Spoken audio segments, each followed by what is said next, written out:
එනිසාම බුද්ධ වේදීත්වයේ බුද්ධ ගුණය හඳුනන යහපත් සත්කරන සෑම විටම අපට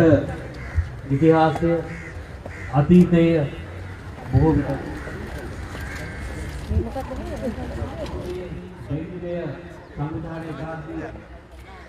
පොළව නගරාජික අපේ ડોક્ટર වයිස් tambah අපි ආරාධනා කරනවා දෙන්දාස කණිසුන් දෙන්දාස රත්නා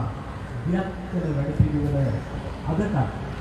වඩා සක්‍රියතා පරිදායි වැඩ පිළිවෙල බව අපිට බොහෝ දුරේ උකහා ගන්න පුතා බැලුවට දෙන්දාස රත්නා අද